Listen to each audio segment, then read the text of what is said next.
係早晨嘅，我哋睇翻香港上個星期嘅股市表現呢，就基本上就唔算太好啦。因為我睇到即係美國同埋上海嘅股票市場上個星期都有升幅，但係港股反而有回落啊。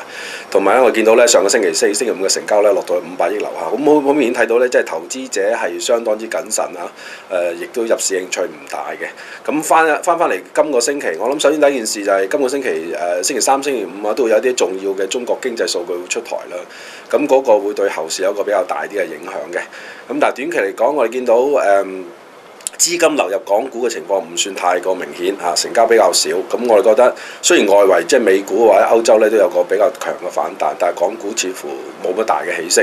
咁我哋相信咧，恒生指數咧，假如咧即係因為今日咧因為追翻星期五嘅美股嘅升幅咧，其實今日股市咧高開機會比較高啲。咁但係恒生指數去到21,000點之後咧，我哋相信會有嗰個比較大嘅獲利回吐嘅壓力。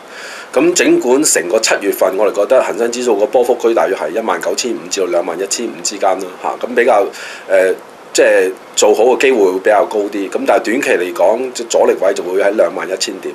板塊方面，我哋睇到咧就係本地嘅地產股同埋內地嘅內銀股咧係兩個比較強嘅板塊。本地嘅地產股，我諗相信主要係睇到即係樓價有一個近期嘅數據顯示即係穩定嘅趨勢，咁同埋咧美國咧短期內減息，即係加息嘅機會咧唔係咁高嘅刺激下面咧，有啲資金咧係追捧啲本地嘅地產股。咁簡單啲講咧，我諗短期嚟講咧，本地嘅地產股強勢可以維持嘅。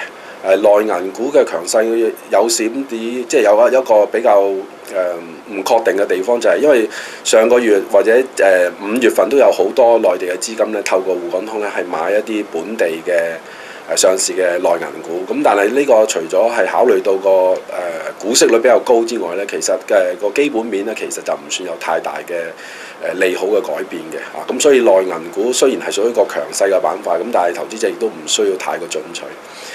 今日嘅股市嚟講，我諗即係除咗話即係港股有機會即係反映翻上個星期五歐美股市嘅表現高開之外咧，有個別嘅股份要留意嘅。第一個咧就係聯通啦，咁我哋西班牙電訊咧就有個公告話會配售一啲股份啦。咁呢個可能會對762即係中國聯通今日嘅股價會有啲壓力啦。咁另外有一隻股份就係亦都可以留意嘅就係811新華文軒啦。咁呢隻股份係我哋前期一路都有推介股份。咁上個星期五咧，就有個公告咧，就係話佢哋嘅發行 A 股嗰個行動咧，已經係即係批准咗啦。咁所以咧，我諗短期嚟講對個股價可能有個利好作用。咁前期我哋一直都建議買入嘅目標價睇9蚊到。咁上個星期五呢隻股份大約收8個3咁上下啦。咁我哋覺得即係發行 A 股對佢有利好作用嘅。咁短線嘅投資者亦都可以留意下呢隻股份啦，新華文軒811。